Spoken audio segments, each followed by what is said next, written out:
Boop,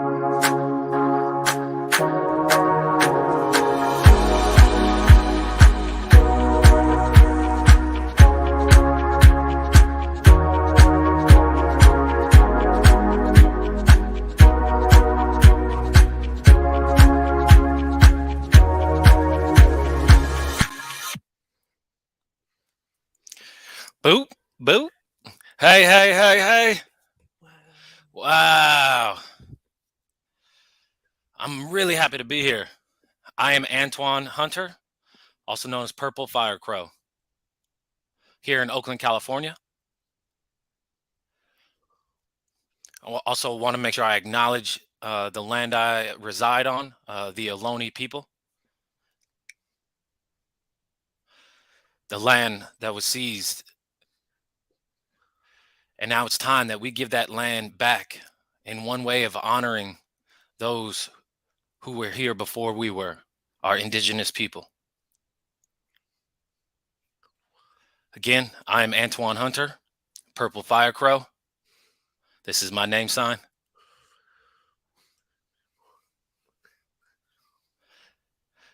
You know, so many people come to see this show. Hashtag Deaf Woke. You know, really supporting that of the community, the BIPOC community.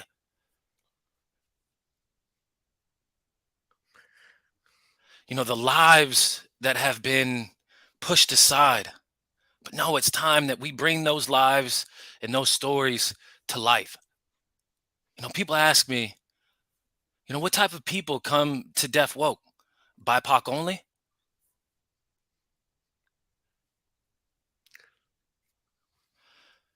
No, this is a platform, an event, episodes that are led by POC.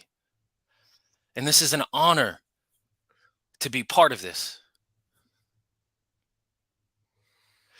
The point of this show is to open the minds and open the souls and the spirits of the different type of deaf people in the world. Deaf, who are not always heard. I always say, all because you can hear doesn't mean you know how to listen. Y'all know?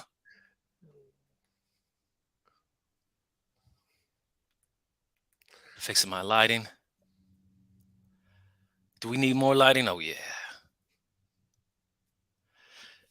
Now I want to introduce you to my friend, Troy. He's been acting and directing for over 30 years. Deaf since birth. He was raised in Mesa, Arizona. It's a beautiful place. And now, in my experience, to be fair, it is quite hot. But his career, he has critically acclaimed performances in major films, a leading role in Broadway run of the Tony Award-winning play, and numerous memorable awards on television. Now, for those who may be familiar with Mr. Troy, he was previously on Coda, and he won a supporting role and had a supporting role in number 23, starring Jim Carrey. In the subsequent years, becoming known for a standout performance in indie features. And as of recently, he is an Oscar awarding winner. Now, I'm not gonna go too much into detail, so I'm gonna let him tell you the story. So come on, Troy. Hey, how you doing? Oh, brother, we have to dance a little bit. Come on now.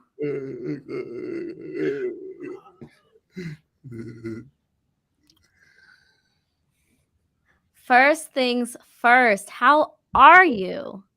I'm doing wonderful. I feel like I'm burnt out a bit from this crazy journey and this crazy weekend we just had, and I'm looking forward to sleeping on my regular schedule, if you know what I mean. I do. I got you. But you still are looking great. Fantastic as usual.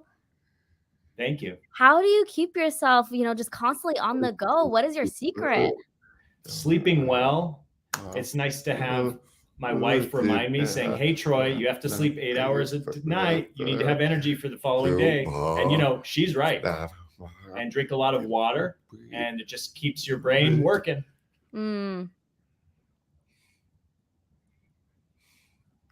Now, you were born in Arizona, and I know that it is so hot out there, but you were born and raised there. How was that for you? I was born there, and I didn't realize what extreme weather it was until my father took me to the snow about 4 hours away. And I had never seen snow before. And I realized that where I grew up was dry, it was flat. We didn't have any snow there. And so it was near the city of Phoenix, which is in Arizona, and that's where I grew up. Did you go to the deaf school there in Phoenix? Yes, I did. I went to the school for the deaf, and I went in kindergarten all the way to my freshman year of high school.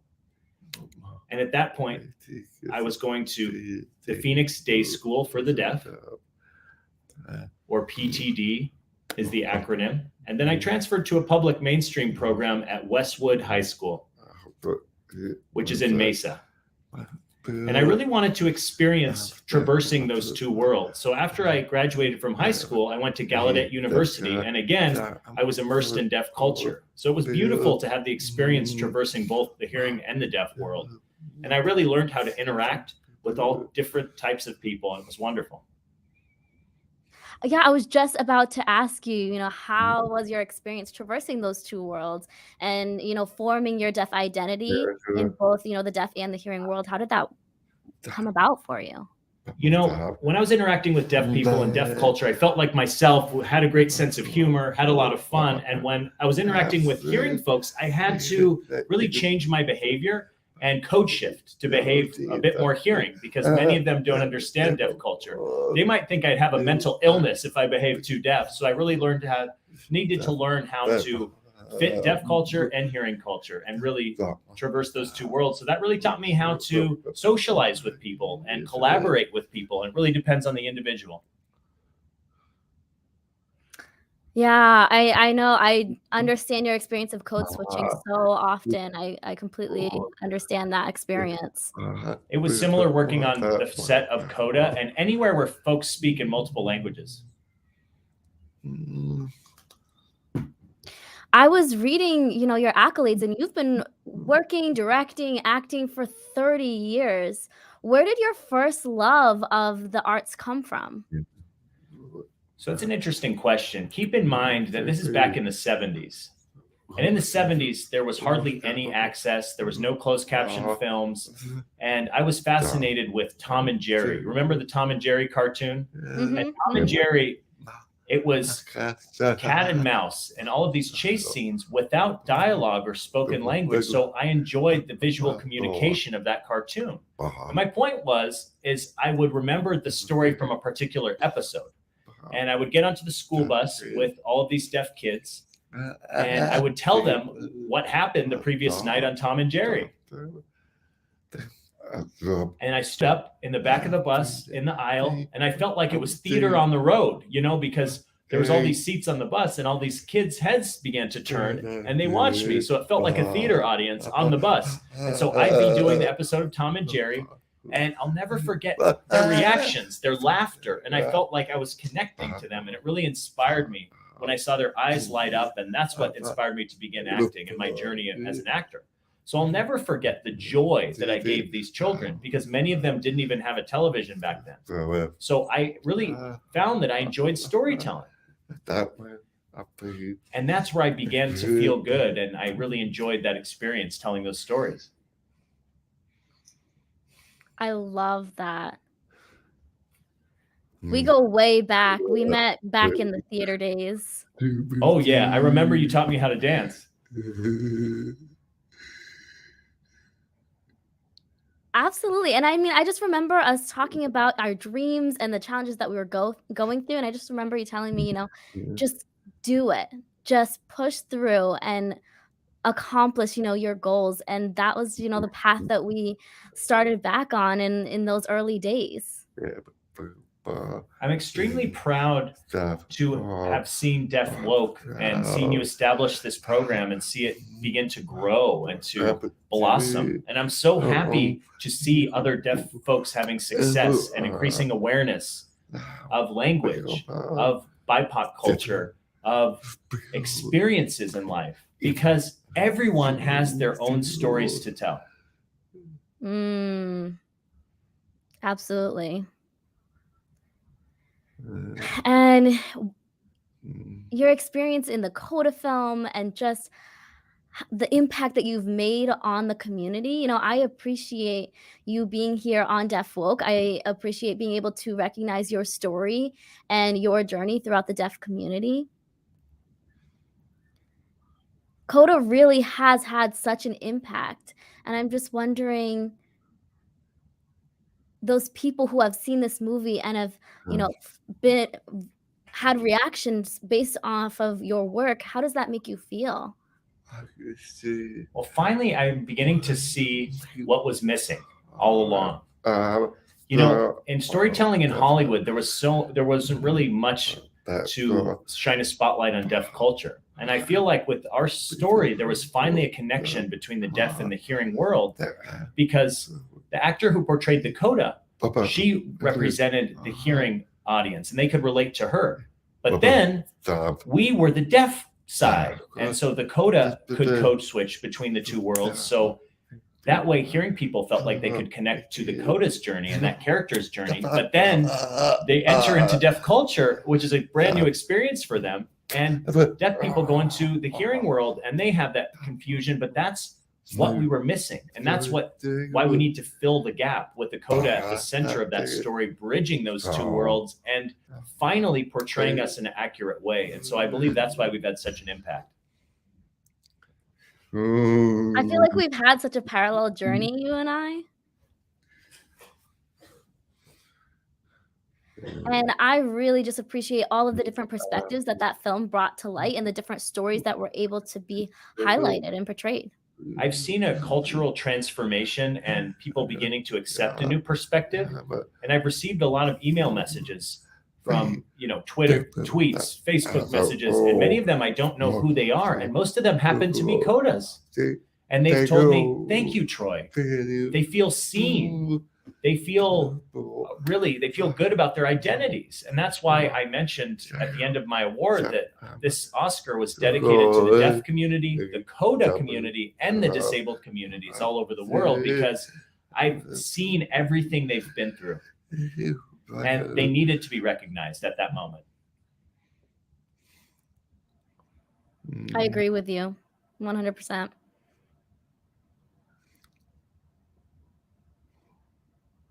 People have told me, this is my story, and I didn't ever think it would be portrayed. And, you see the laughter that people have while they're watching this film, and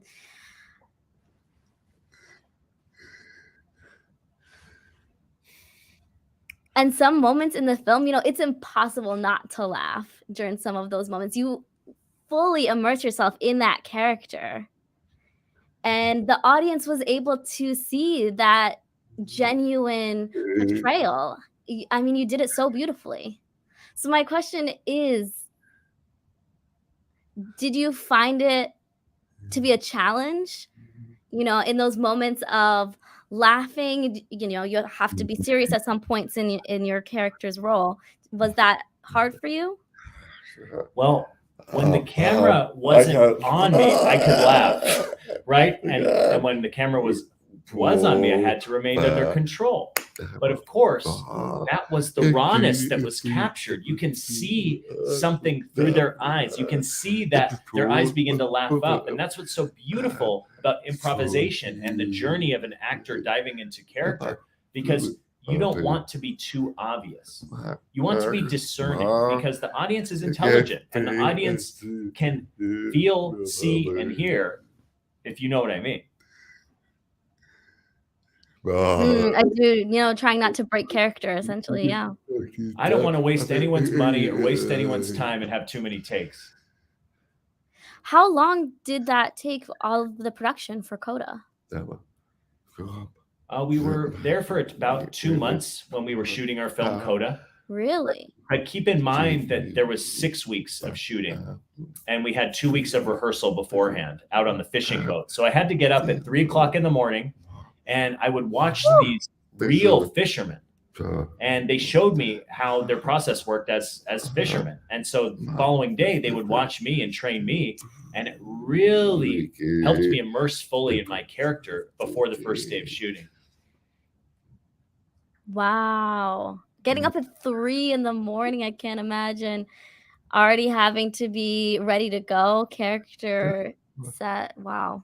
And so we get up at 3 in the morning and work until about 10. And so these fishermen go straight to the bar. I mean, it's 10 o'clock in the morning. Imagine that. And so I can't imagine. they tend to sleep in the afternoon and then get up for work at 3 in the morning. So it was amazing to me to see that fishing culture over there in Gloucester, Massachusetts. And it really helped me seep into my character as Frank Rossi. Wow. Got you to be a pro. Now, this is your name sign, right, Troy? Well, how did you get this name sign? Oh, you have 2. Okay. Yeah. Okay. I need you to tell me a little bit more. Educate. A lot of people are asking me why I wear hats so often. And so at all of the award ceremonies, I wore a hat for every single one. And really, the reason for me wearing a hat is because I was so sick of all these bright lights in my eyes, and I felt like blinding me, and I couldn't find where my interpreter was. And I didn't want to have to put my hand in front of my face like this. You know, it would feel kind of rude and awkward to do that. So that was one of the reasons why I wore a hat. On the theater stage, I was able to tilt my head down, and when I was doing these red carpet interviews and TV interviews, because you have these bright lights and the interpreter tends to be opposite me and I cannot see the interpreter. And the second reason is on the theater stage, I'm sure you've experienced the same thing. So when you're on stage, you have the director and the interpreter, and when they want to talk to you while the stage lights are on, and you struggle. Have you experienced that? Yep, that's why I wore hats, to let my hands remain free. And so then I can continue rehearsing. When the time comes, I can take my hat off. But the important thing, it helps me listen to what the director and the interpreter are saying. And in any interviews, to make sure I'm getting the right information rather than just looking beautiful all the time. Hello. Oh, yes, let me fix my eyebrows. You know, I'm not like that. You know, I just wanted to be myself. This is who I am. And so that's why my sign name is Troy. So people who have learned sign language, they can just gesture this sign for my name sign. And for those who are a bit more advanced or deaf, they can finger spell Troy. It's only 4 letters long, you know, it's easy. You know, it's your choice. It's up to you. Wow. I mean, yes, thank you for, explaining that. I totally understand where you're coming from. And you were over here modeling for a moment, but do you also have a dancing background? I just saw you do quite the pose over here. Hey, I learned that pose from you. Helped me when I was posing with all these awards. We'll have to do a dance together, brother. We have to. Oh, we will. Okay, going to awards night. I mean, my heart was racing. I had such anticipation waiting for, the name to be read, the envelope opens, and right before they said your name, what thought went through your mind? My first thought was my wife. My wife, Deanne, because she's my award, because she has supported me and believed in me and loved me and cherished me and really cared about me through it. The tough times, the fun times too, but all the trials and tribulations and struggles throughout the years. And that was the first thing that came to mind. And that's why I looked at her and gave her a kiss right before I went to accept the award on stage. And of course, for the deaf community and CODAs and the disabled community, that was my second thought. And I told myself, finally, it is about fudging time. Yeah. And I mean, you stood up and walked on stage and all eyes were on you. I was so touched that everyone in the audience gave me a standing ovation, and not only a standing ovation, but did the death clap. Can you imagine? I saw Samuel L. Jackson doing this, and I saw all these celebrities doing the death clap. And so the important thing was, it seems like they're increasing awareness of sign language in general and deaf culture. And Hollywood is such a great place to make an impact and a social impact, and we can spread that message all over the world. Absolutely. People are finally starting to wake up and be woke. And wake up to the deaf community and give it the recognition that we have deserved. I really love that sign for Deaf Woke. Exactly. And, you know, I saw, you know, tears running down my faces. It was such an emotional moment. To be honest, inside, it was extremely hard for me not to show my emotions and not to shed any tears. Because sometimes, you know, men don't cry. But right after I left the stage, I completely broke down on the backstage. I just broke down and started weeping. And there was people taking all these pictures, and I had to cover my face for a minute and just compose myself. I really couldn't find a place where I could hide and just really take a breath. It was so crazy after that, after getting that award. It was cool. It was a cool experience.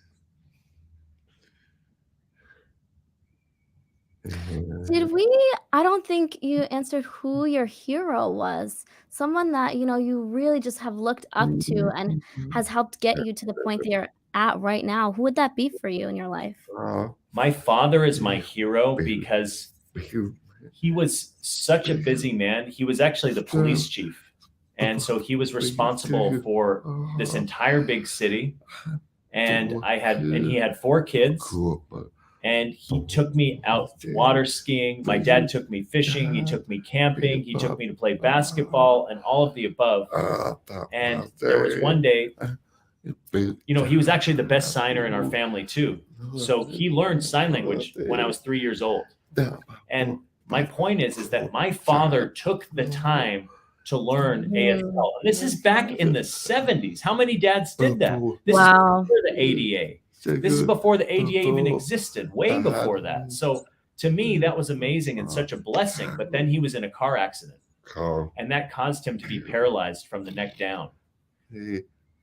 And so he was paralyzed from his neck all the way down to his feet, and he could no longer sign. And that really changed my life. But witnessing my father go through that, he lived in a wheelchair. And he was patient with all these barriers and frustrations for 15 more years. And so looking back at my dad, and then I looked at my brothers, and I looked at myself, and me being deaf, you know, to let you know, it was nothing. I was able to fish. I was able to go out on the boat. I was able to go do whatever I wanted, but those two couldn't. The 2 disabled members of my family could not. And so that taught me so much. That therefore, I learned to suffer through Hollywood because everything my father went through was so tough. And so that's why my dad is my hero. Wow. Oh my goodness.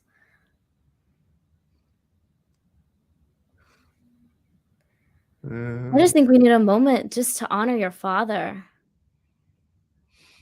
Honor the people that got us to where we are now. I have goosebumps running up and down my arms. That story, I mean, that was inspiring to hear.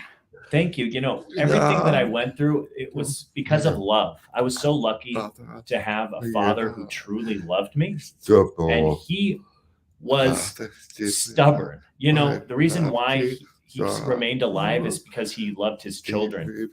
Just like in our film Coda, you know, love your family and cherish your family. It doesn't matter what mode you communicate in. Absolutely. And it was amazing to be able to see your family, and you just cherish your family so much in the life that you had growing up. it's clear, the love that you have for your family.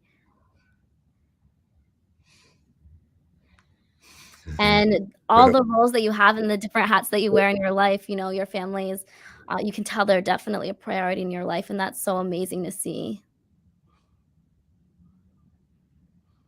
Many people would be quiet about their family and their personal life and just portray the image that they want the world to see, but you've done the opposite. You've just shined the light on them and shown your love for them, and that's so wonderful to see. Even in your awards acceptance speech and the cameras panned out to show them, it was so amazing to see.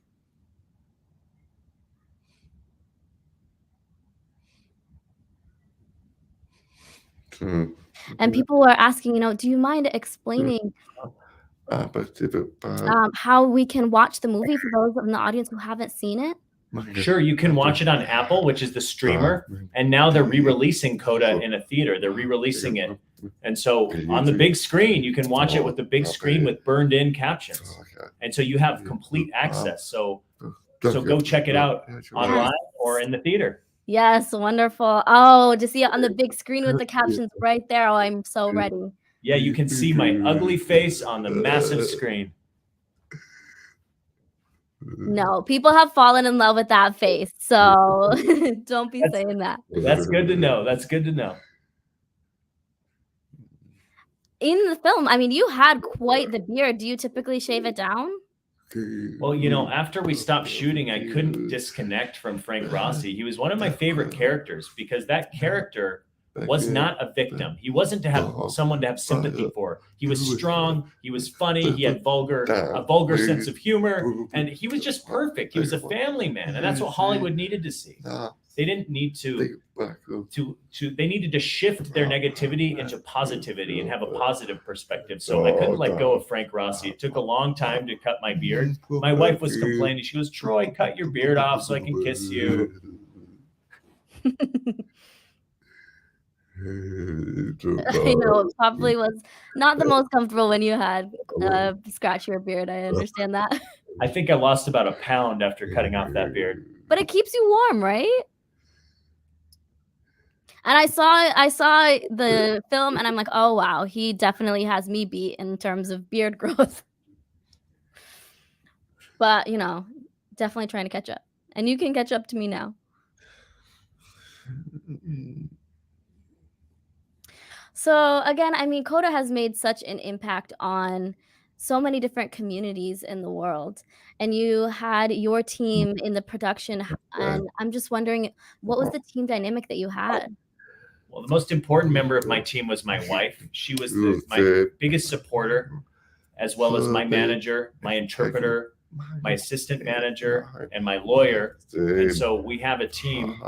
We have a team for such a long time, and my PR as well. So okay. It was really important to support each other and work as a team because the PR is responsible to set up all these interviews, like right now with you, and on the red carpet, bringing me down to different interviewers and reporters and so on. And so she manages that, and that's very important. Without a PR, I'd be lost on the red carpet. And so it's nice to have someone guide me through the experience, which was cool. And my manager, he's done a lot of negotiation and communication with different projects and creatives, and he's always involved with me wherever I go. So it's nice to have his support. And the lawyer, everything has to go through paperwork and negotiations and contracts. I don't want to have anything to do with that. That's what the lawyer takes care of. I just run away from all that. Let the lawyers handle it. That's right. What's next for you, Troy? You have an Oscar, you have the SAG Award, you have so many awards now. What's coming up on the horizon for you in terms of projects?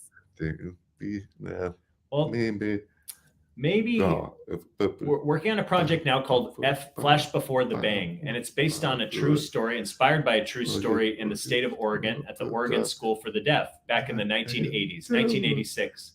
And they end up state championships. And so they were track and field champions. And this is a deaf team that was underfunded as underdogs competing against hearing schools. And so they competed all over the state and became champions. So I'm planning on playing the head coach with 8 diverse deaf runners. And so I'm really looking forward to that. And secondly, I'm looking forward to something called signing animation. And so you can see how that process works and the final product. So I'm excited to see signing animation. And so really, I love deaf and hearing people collaborate to make all these projects happen. And I'm very proud of our team. And really, there's a lot of projects I'm being offered and a lot of meetings. And this is just the beginning for me. This is a new chapter. In the past, I had to really struggle and chase down these auditions. And after all these awards, the tables are turned and I'm getting these offers. So now I can be strategic and really make decisions based on what I like. And so it's been an amazing experience to reach this new level of show business.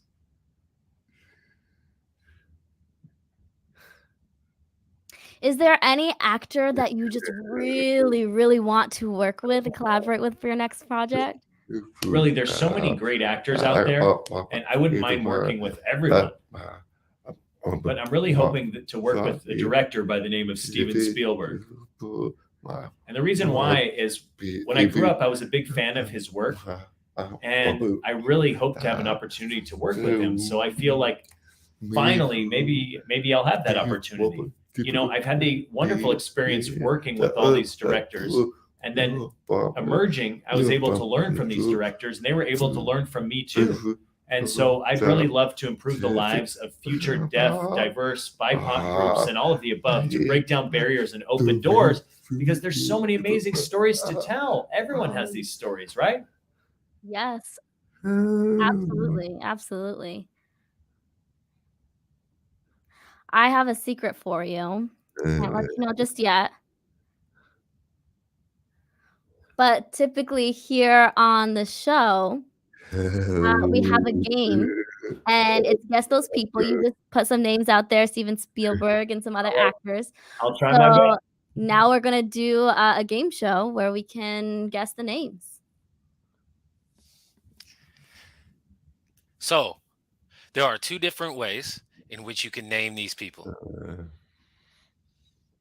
You can give them if you know their actual names, or maybe what they do in life. Maybe not know their names, but you know that this person is an actor. Now I'll provide a visual description, and then I'll say who you think it is. Are you ready? I'm ready. It's a visual description of a picture of an African-American female. Appears in her long ponytail black hairstyle. She wears a black transparent blouse with a navy tank top matching her blue jeans. Who is she? Is she a model? Hold on. Yeah! Oh, all right. Trishelle Edmond. Yeah, Trishelle Edmond. She's a model, a native of San Bernardino, California. She was in Deaf West Theater for, I think this is a sign, right? Spring Awakening. She's residing in LA now. Man, so far so good. It's a visual description of a picture of an African-American male. Appears in his gray-blue pullback locks with a gray-black beard. He's wearing silver diamonds. Who is he? Is this your brother? Yeah. Yeah. Who It's is he? Wawa. Yep. Wawa. He was doing the Pledge of Allegiance during the Super Bowl about 2 years ago. Oh, the national anthem at the Super Bowl 2 years ago. And I worked with Wawa in the past on several productions. Yeah, really? Yeah, at Gallaudet University. Yeah, he was recently at this most recent Super Bowl doing the halftime performance. Oh, I'm so proud of him. I was thrilled to see that. I miss him. It's a visual picture of an Afro-Latino American female. Appears in her black short medium hairstyle. She wears a gold earring matching her earthly colored transparent long sleeve dress and 6 thin silver rings on her 8 fingers. Who is she? Yeah, I know her. She's from West Side Story, right? She was dancing in West Side Story. Yeah. Yeah. Yeah. We actually we won all these awards together because she was the best supporting actress and I was best supporting actor, maybe 5 or 6 different award ceremonies. So we'd see each other again and again, and we had the opportunity to meet and to see each other around, so we became good friends. What? And she is amazing at dancing. What? Oh yeah, no offense to you, maybe she can join one of your workshops. Maybe she can be deaf vocal. I'm on the same page. Yeah, I'd love to host it. Make it happen. Okay. All right. A picture of an African American female appears in her black head wrap on her head. She has a pair of black framed eyeglasses on, a small hoop earrings, and a lightly makeup on with her light red lip color on her lips. Who is she? Oh, I love challenging people. Her name is escaping me currently. I do recognize her face. Deaf power or a bad word.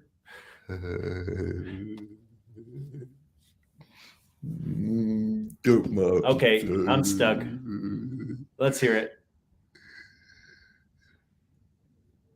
What do you think she does for a life? Like with her living. What do you For a think? living? Is she an actor? Yep, she is. She's an actress. Ashley. She's deaf. Oh, she's deaf blind? Wow. Yep, she's in the SAG AFTRA. She's been performing over 27 years and active in the community. And she's on a show at Switch at Birth. Oh, that's right. Yes, I remember her now. That's right. Okay, yes, I remember Ashley. She's amazing. I'm so happy that deafblind people are getting opportunities. That's amazing. And really, that's what we need more of. Yes, I agree 100%. Different stories, different perspectives.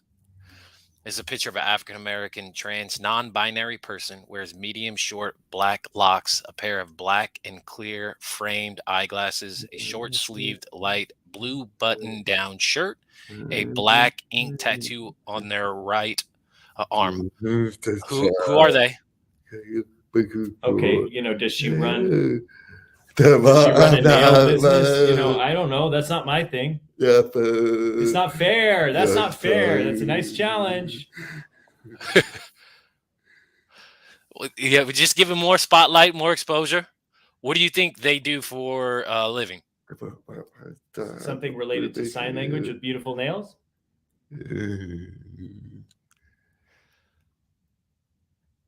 They are an advocate. Their name is Armani Lawrence, California native, activist for the deaf community and providing services and accessibilities, including deaf members of the trans community. Wow, I'm impressed. Armani told a story about really not having that support and then finding that support later on in life. No, thank you for sharing this with me. It's really important that we all learn about this, and I'm so proud of Armani. I know this one's going to be a tough one. It's a visual picture of an African American female, appears in her long black locks. She wears a light makeup, a pair of small silver earrings, and a white dress with no sleeves. Who is she? She was in The Eternals. She was the first deaf superhero. She ran extremely fast. And if she ran, I'd have to use a jet plane to keep up with her.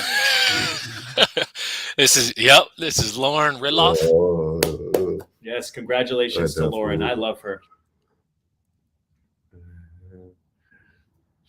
Yep, she was in the film Eternals. She's an incredible actress. And she was involved in a Broadway production of Children of a Lesser God too. I think that was her first role that was played by a BIPOC actress. So really, I'm thrilled. So that's my point, is we need to push the boundaries forwards. We need to open hearts and minds to give more opportunities. So she is beautiful. This picture of an African American female appears in her long extensions, black curly hair, and shaved on the sides. She's wearing full makeup, pink lipstick, soft smile with white teeth. Who's she? I need your help on this one. Okay. She loves the sign.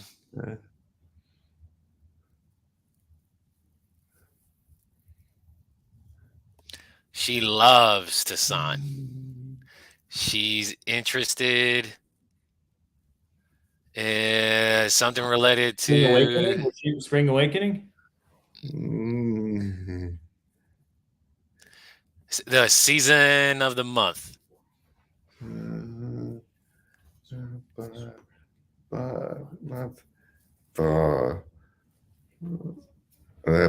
April something? Yep. You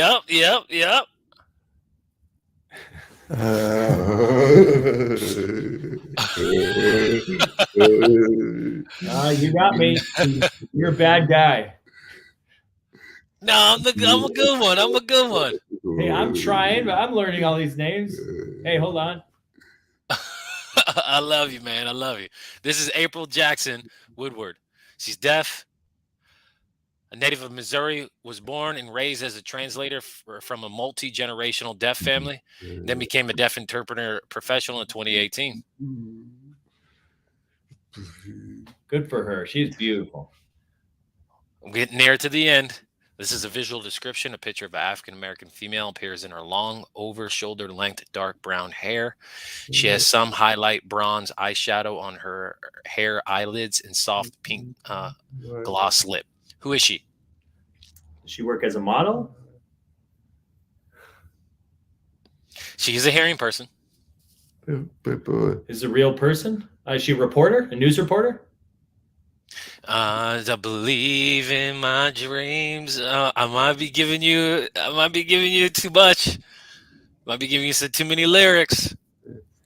Is she a singer? Yeah. Okay, close. I'm getting close. I missed. Who'd you say? Who do you think she is?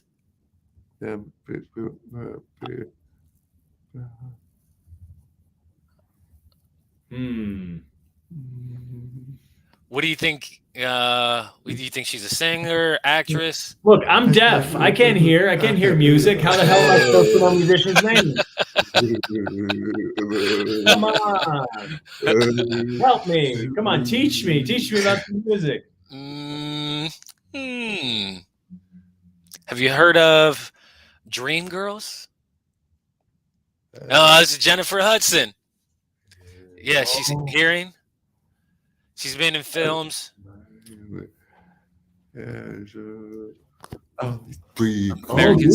Dreamgirls. Yeah, that's right. That's right. Dreamgirls. Wow. Oh, and she was in Respect. Oh, she played Aretha Frank. Oh, wow. Okay, that's wonderful. I love both those films. Okay. Oh wait. Oh yeah, Black Panther. Yep. Picture African American male appears in his black short. Yep. Black Panther. Chadwick Boseman. I miss him so much. Yep, that's correct. I miss him. Yeah, me too. He made such an impact on the filmmaking community. He's a hearing actor. If he's well known for the movie being a primary role of Black Panther. He's a playwright. Not a lot of people know that he's a playwright as well. I didn't know that. He was a playwright too. Wow. There's a picture of African American appears in her salt pepper short curly afro haircut, wears in a blue blouse with a silver blue metal necklace, groomed with a warm pink lip color on her lips. Who is she? It looks like her background is like that big happy face. Remember that one from the 70s, the big smiley happy face? Let's see. She was known for opening a deaf theater. No, that's you. Star Wars. Deaf theater company, right? Okay, deaf theater. Huh. Oh yes. Bank is Bank her last name? Yep. Michelle Banks. Oh, I know her. Wow. I know you know her. Oh my gosh, I miss her. Yeah, this is Michelle Banks. We worked together in the past. Wow. I was wondering how she was doing. She's doing great. She's recently founded a group called Evoca, Visionaries of Creative Arts, focusing on the theaters. She's great. She's got a beautiful heart, just warm, so warm. And she's a strong woman too. That's what we need is more strong women. We have two more. This one's a hard one. Is a picture of an African American female appears in her brown black medium bob hairstyle, wears a pink open curvy breast dress with a big bow on her front, low waistline. Who is she? Yes, I recognize her. She's an actress. I recognize her eyes. Oh my gosh. Would you like some audience help? Yes, please. Audience, come on. Help out Troy. Halle Berry. Halle Berry. Oh, yeah. Got it. Yes. Thank you for that hint. Yeah. And she was in one of the Bond movies too, 007, and she was in A Monster's Ball. Yes, she was.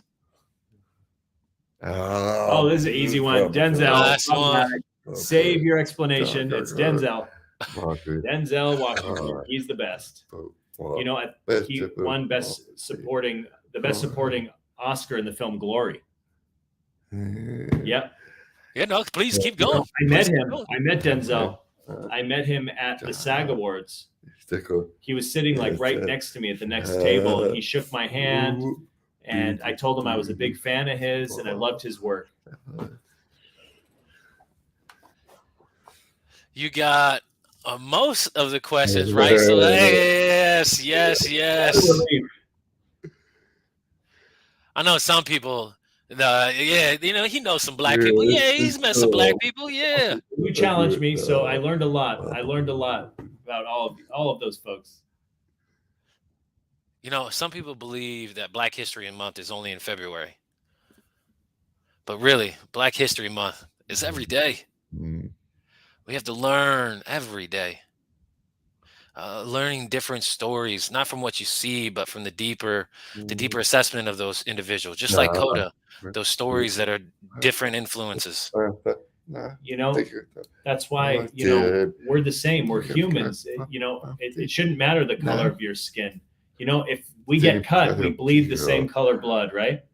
You know what I mean, right? Yes. We all have a heart. We all have a view on life. And we all bleed the same color of blood. I know you're a busy person. You know, I know hopefully we have enough time for the audience questions. So audience, those who are watching, we don't have too much time left, but please ask Troy anything. Type your questions. Come on, let me see some burning of those keyboards. I can't pick everyone, so I need to first apologize now.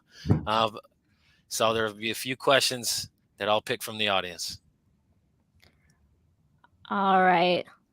So we got a question. I would love to know more information about Coda. Will that happen on Broadway? Well, Deaf West Theater will produce Coda the musical, but where they have the production, I don't know. It might be in New York on Broadway, or it might be in Los Angeles. So it may start in a smaller theater because it's a new script, and to be on the theater stage, which isn't the same as the script for the film, they need to have an adaptation, which will be a challenge. But I'm excited. It'll give more people, more deaf folks, opportunities to act in this play. And so I'm very excited for that moving forward, and let's see what happens. It's amazing. I think finally we'll have Coda on stage. You know, I don't know if I'll be involved or not, maybe just for a limited run. But after that, there'll be other younger actors that can replace these older actors. And that way we can have some new deaf talent up there and give some opportunities. And we can pass the torch along and encourage them. And I would love for that to start somewhere.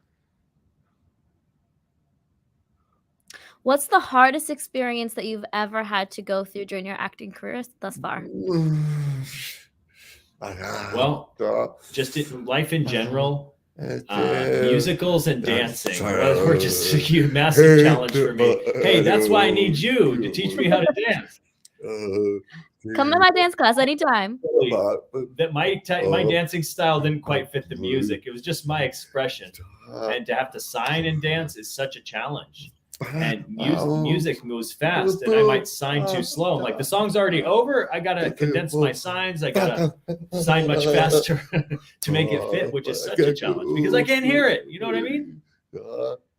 And so just in general, that was a challenge for me, but that really got me used to it. So I'd read a script. I'd know we have to sync up the voiceover or the music and the dialogue with the signing and get it all synced. Okay, next question is, in all of your roles and the characters that you've portrayed, what character felt like it was the closest to your actual personality? I have to admit, Frank Rossi, who is the father in our film Coda, because my daughter is a Coda in real life. Right. It was so touching to me. And it was based on a lot of Coda real life experiences that I could relate to, you know. So I think Coda was my favorite role thus far. I really can't imagine a new character to love even more than Frank Rossi. You know, I'm really wondering what that role will be. Maybe I can be the deaf president of the United States. Maybe that would be better than Frank. Imagine that. Imagine.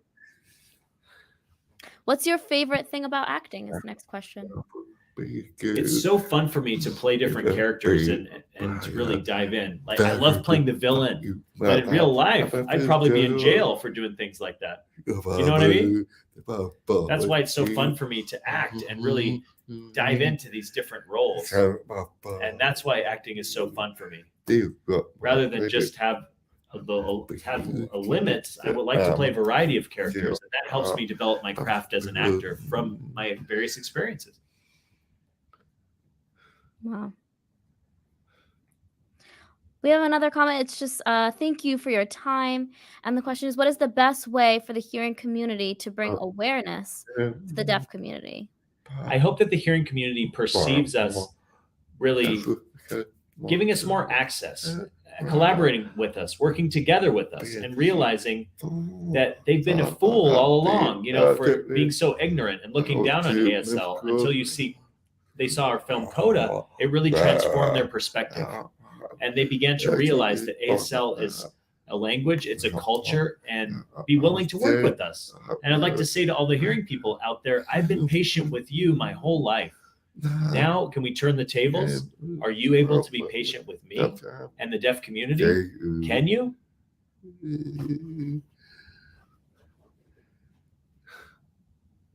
you want one more question? Sure, let's do it. This is fun. All right, let's see here. Were any of the actors or actresses that were in Coda hearing and or didn't know ASL? I'm not really understanding the question too clearly. Okay, I understand the question. So the character who played the role of the Coda was Amelia Jones from England. And so our director auditioned and screened so many actors, including real Codas, for almost 2 years. And so they auditioned Codas, but they couldn't sing as well. They couldn't hit the notes. And sometimes just the chemistry wasn't there with the family and really being a good fit. And, you know, someone who could work out on open sea, someone who could swim, someone who could jump off cliffs. I mean, that was extremely demanding. But to tell you, Codas are different individually. And believe it or not, I met the producers and sat down with them and we chatted. And I brought an interpreter with me. And I didn't know they said, this producer said, I'm a Coda. But this producer didn't sign at all.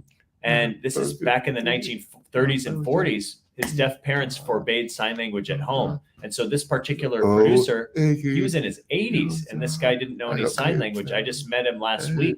And when I would meet other folks who would sign, I thought they were deaf, but they're actually Codas. But they were extremely involved in the deaf community. And I met 20 or 25-year-olds that were just learning finger spelling and ABCs. And I thought they were taking sign language classes, but they were Codas. And so they were just finger spelling growing up. So there's such a wide variety of Codas out there in the world. And some Codas refuse to learn sign until much later in life. They're 11 or 12. It really depends on whether they accept the identity of being a coda or not. But it's really hard for them, and they're hearing friends who don't understand them. Oh, on set, we had coda interpreters. So while we were shooting, it was really important to have that coda support on the ground because it helped us all understand each other and have that sensitivity and really work as a team. So those coda interpreters really supported us on set. And sometimes, you know, I sometimes can't have a discussion with people who don't have children who are codas themselves, because there's no point for me to talk about it until you really have a child of your own. Then you'll understand, and then you'll see what a coda is like. And so the important thing is to recognize codas, and that's what an important message was, and to show 3 authentic deaf ensemble cast members in this film, and that ASL is recognized. That's extremely important. And that 30 seconds of silence in our film lets these hearing people into our deaf world just for 30 seconds. And if they're uncomfortable, you know, you can see the bigger picture, right? Wow, this conversation has been so rich. Last question. If you could have any superpower in a movie or real life, what would it be? I'd like to become the Deaf Hulk. So if Deaf Hulk. sign language, I can become angry and I can start beating them up or force them to learn sign language. I'm just being silly. That's a silly idea.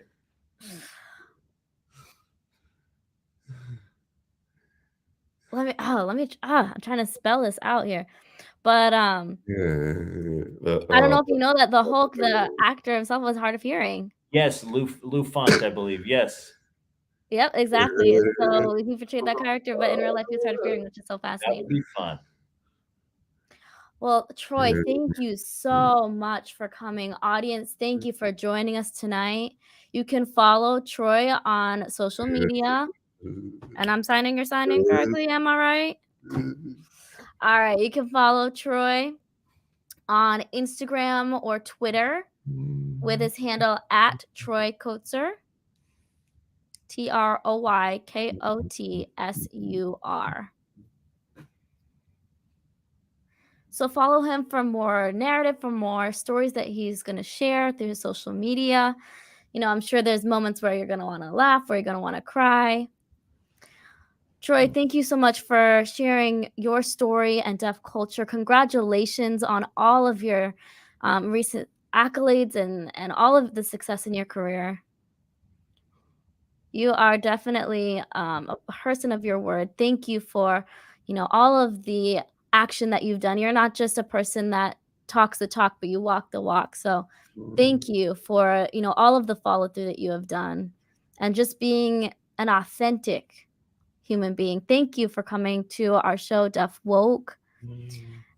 Do you have one last comment that you want to give the audience before you head out? Really, it's been truly amazing. I'm just proof that dreams can happen.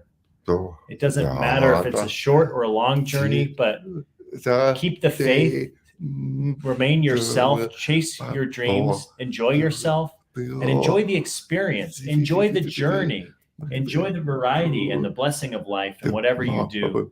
And the more people that know you, the more people that will remember you, and they'll want to work with you again and again.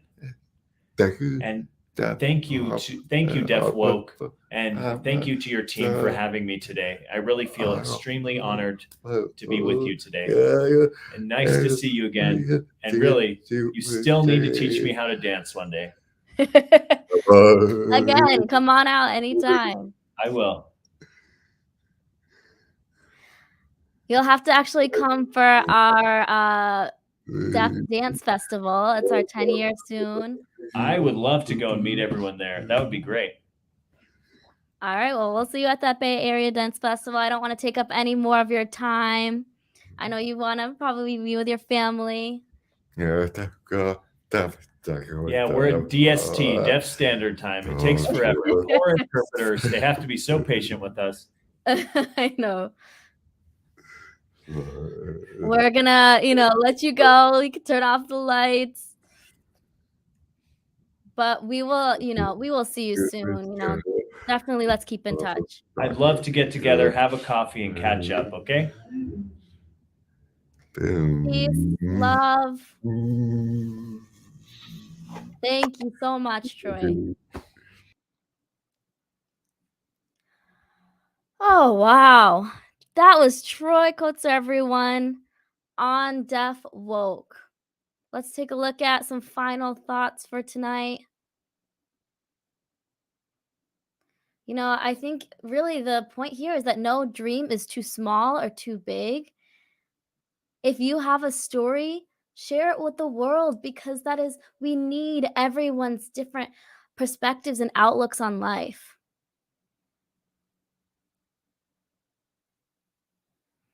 Troy had his father to look up to and navigate through his life, and it has resulted in so much reward, both in accolades and in family and in love. So that's just an example for us all, just to share your story, share love, share that within our community, and don't hoard it. Share that love with everyone around you. This definitely was an amazing episode on Deaf Woke. Thank you again, everyone, for coming. Thank you, Troy. Thank you to the interpreters, the audience, Drop Labs. Thank you to GFTA. Thank you to the audience who's shown love throughout this entire episodes.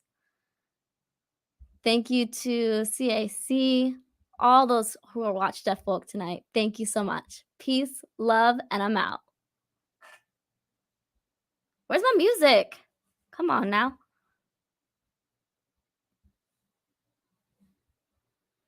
All right.